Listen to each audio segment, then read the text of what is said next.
Call this meeting of Veterans Affairs and Emergency Preparedness to order. Welcome, everyone. Chair Ham, if you want to lead us with the pledge. I pledge allegiance to the flag of the United States of America and to the republic which stands one nation under God, indivisible, with liberty and justice for all. Jamie, please call the roll.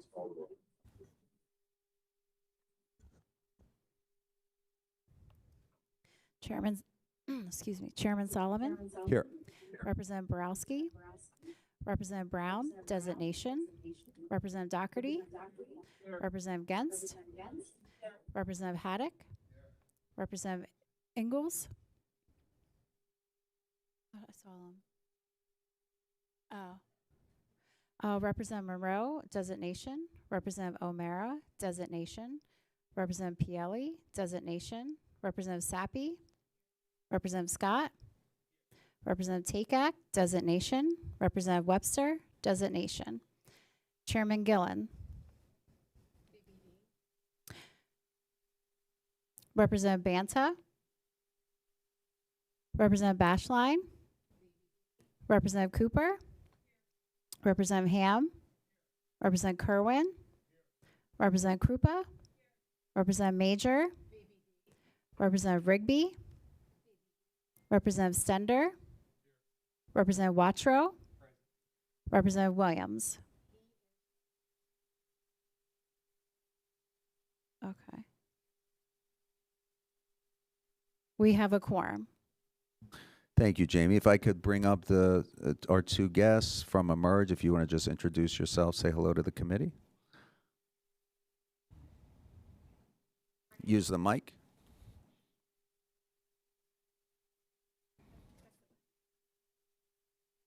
Good morning. I'm Jennifer Lynn Robinson. I'm here with the Emerge PA program. They help train women Democratic leaders for office, and we're here today to shadow a rep and also have our graduation, and we're very excited to be here. Welcome. Hi, I'm Rebecca Starr from Narberth, Pennsylvania, also a member of Emerge PA. I was in the graduating class last year. We never quite got our shadow day. You guys were out of session.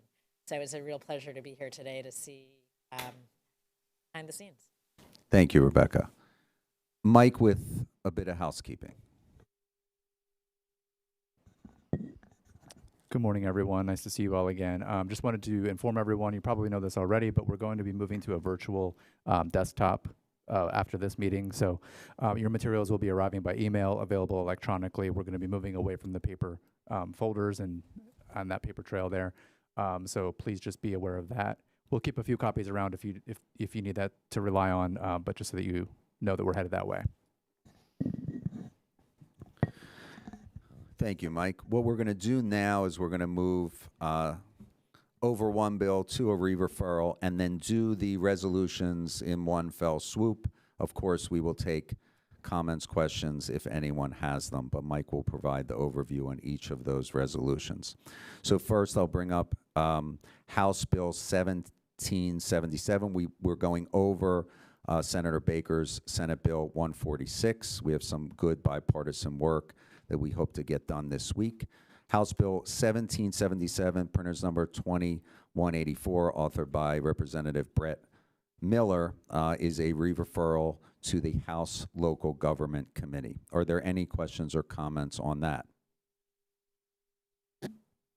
Any negative votes? That bill is re-referred.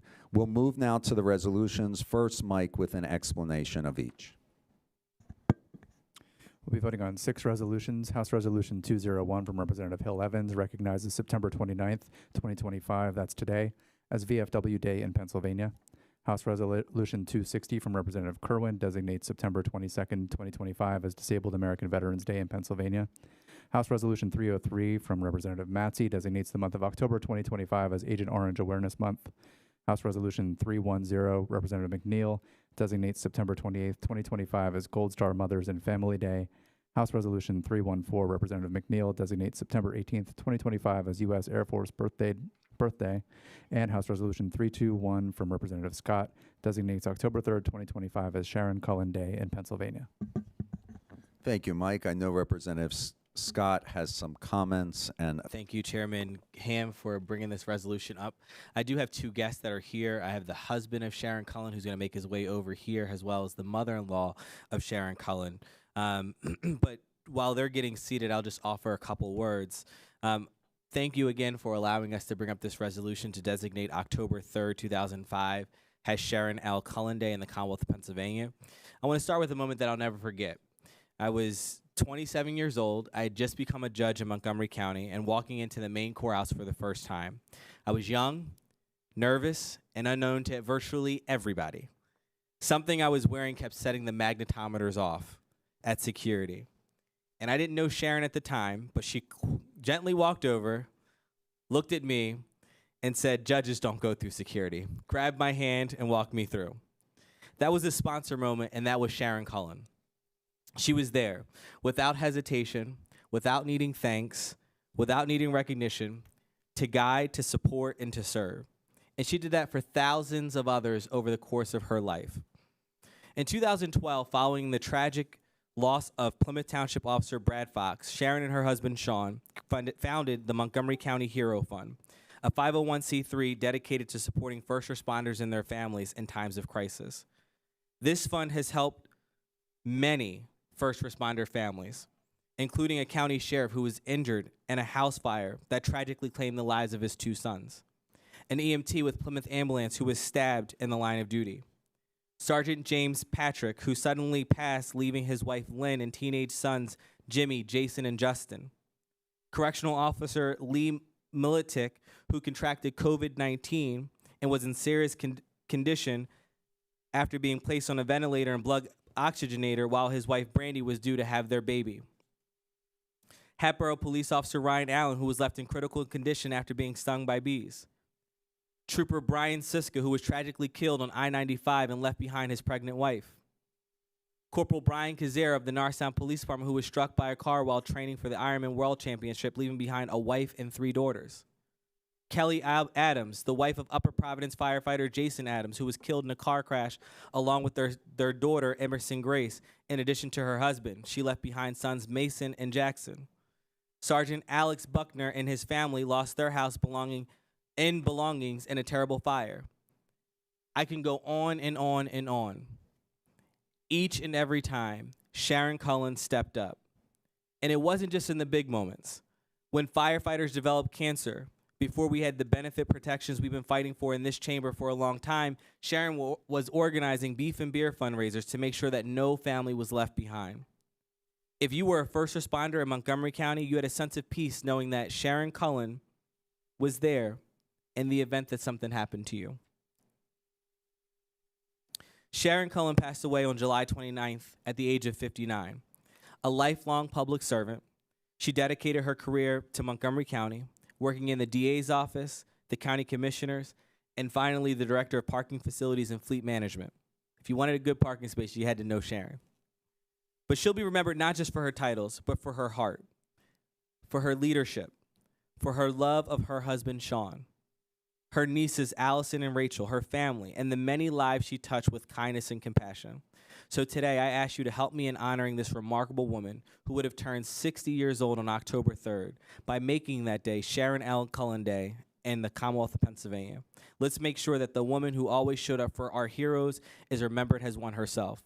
And with that, I'll defer over to Mr. Cullen for his brief remarks. Thank you. Thank you, Representative Scott, and thank you for your friendship and your kindness and all you've done for us. I'd like to thank the chairman for certainly having us here today and getting this. I know things don't necessarily move quickly all the time, but we're moving very quickly on this. My wife, Sharon, was an only child. Her mother, unfortunately, suffered from severe mental illness, and they decided to treat her at home. So by the time she was 6, my wife could cook and clean, use the dishwasher, use the laundry. She was just basically an independent little child at 6 years old. After she graduated from high school, her parents took her grandparents and moved out to Arizona. My wife has no family. She was an only child. So she was basically left alone at a very young age. I only found out after her passing that she had been unhoused for quite some time and had served couches. And I want to publicly thank Colette Kearns and her family for taking my wife in and raising her like a child themselves. And when bad things happen in your life, you have two options. You can emulate it or you can repudiate it. And my wife specifically repudiated everything bad that ever happened to her. She turned the fact that she had no family into the largest family in Montgomery County. All the first responders, their children. And she made sure that every single one of them with me was there to make sure that they would be taken care of. After her passing, I got her email address and opened it up, and I looked at her Google search, and I could never figure out why, even though I was involved in law enforcement, Sharon could find something bad that was happening somewhere and someone to help faster. And that's because her Google searches were all involving first responders, tragedies, Montgomery County, and she was just constantly intaking that information. The Hero Fund came about after the tragic murder, as Representative Scott, of Brad Fox. And Brad left an infant behind, he left a wife behind, and his unborn son, Brad, also in that. We planned a fundraiser at the Elmwood Park Zoo. The Hero Fund didn't even exist then. Just 4 friends: Fire Chief O'Donnell, who's president of the State Fire Association right now, Sharon, myself, and Officer Saxon from Norristown. And we sold 1,000 tickets, and we were looking forward to a great event. And then Sandy hit. And all of a sudden, we're calling in favors with PICO and PennDOT. And Al Zone, the executive director of the zoo, reminded us that the power only came on 45 minutes before the event. And that's when we realized we can't keep playing catch up. We need something that exists so that when tragedy strikes, we can be there immediately. And that's what Sharon was most involved with. Sharon could organize anything. She was the most organized individual I've ever met in my life. And the deep friendships that she developed with law enforcement and first responders was just, that was her family. That was her life. She was so incredible at just being there. We always laughed. We're first to the front when something bad happens and first to the back immediately. We're not big check people. Most of the people that we help, there's not even recognition because they're going through something bad in their lives. They need help. They don't need us to take the spotlight from them. And that's how she lived her life. That's how I lived my life. And I always said Sharon Cullen loved more people than she ever knew because she loved every single one of them in Montgomery County. And the thing that no one ever really understands is there's a lot of people we couldn't help through the fund. We would help them ourselves. Sharon would say, they don't qualify for the fund. Can we help them? Well, of course we can help them. And that spirit and all the nonprofits, the PAL board that she sat on, and the Bobby Rydell Foundation, and all the nonprofits that she just quietly worked with to make sure they were better organizations themselves, are testament to who she is. I want to thank my mother, Mary Cullen, who's here with me right now. She is the mother that Sharon never had. She is as close as my sister and I are to my mother, and she loved her. They loved each other with all their hearts. So I cannot thank you for what you do for all of us here in Pennsylvania. I cannot thank you enough for what you're doing here today. This is truly the honor of a lifetime for somebody that would probably love every second of it, but never accept it for herself. So thank you all. Thank you so much. Sir, thank you so much. Representative Scott, thank you. Do you have anything to add? Comments or questions on Representative Scott's resolution or any of the other resolutions? Rep. Krupa. Thank you. And I want to thank Representative Scott for bringing this resolution and recognizing the beauty in this particular soul. And although I did not know her, obviously, it sounds like she was a remarkable and amazing woman.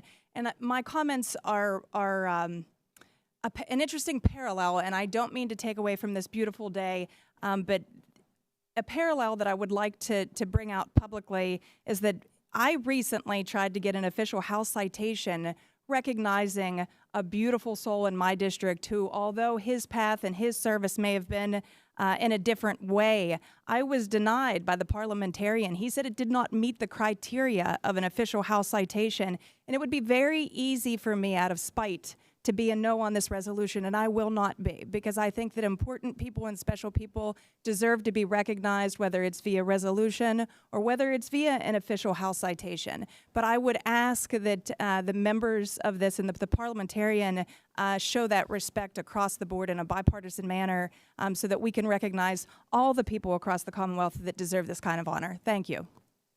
Rep. Kerwin. Thank you, Mr. Chairman. I'd like to thank our guests here today for being with us. Mr. Cullen, for your testimony. I'll be speaking on House Resolution 260, which is my resolution. Mr. Chairman, thank you for bringing up this resolution. In addition to creating Disabled Americans Veterans Day here in Pennsylvania on September 25th, this resolution recognizes the vital and distinguished work of the disabled American veterans on behalf of our nation's wounded and disabled veterans. Also, this resolution honors veterans who have borne the scars of service and recognizes their sacrifices in defense of our nation and freedoms. And I'd ask for a vote, unanimous vote from the committee on this bill. And thank you again, Mr. Chairman, for bringing this resolution up. Thank you, Representative Kerwin. Any other comments or questions about the resolutions? Representative Haddock. I could just ask Representative Kerwin, Representative, is this the first one we've had of this? Because I really don't know that. Is this going to be the first time we're celebrating our disabled veterans? So this will be the first time that we're celebrating disabled veterans as well as honoring the DAV. Other comments on the resolutions? Chair Ham, did you have anything? Yeah.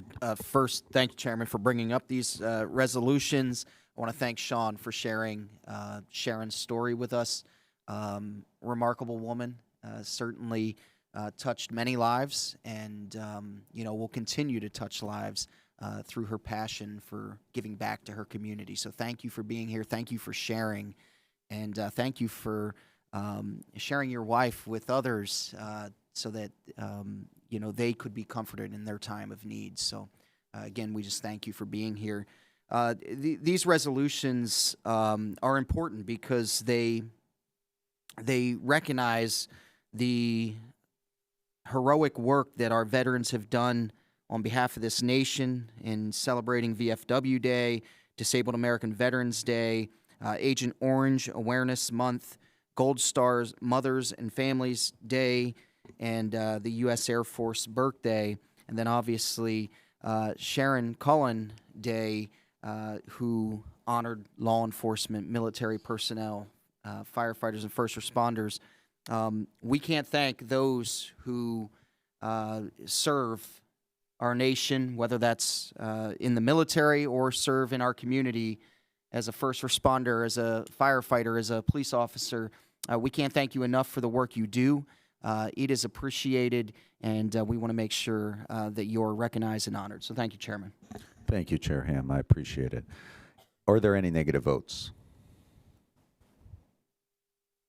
Seeing none, these resolutions will move to the floor for consideration. Is there any other business? Thank you all. This meeting is adjourned.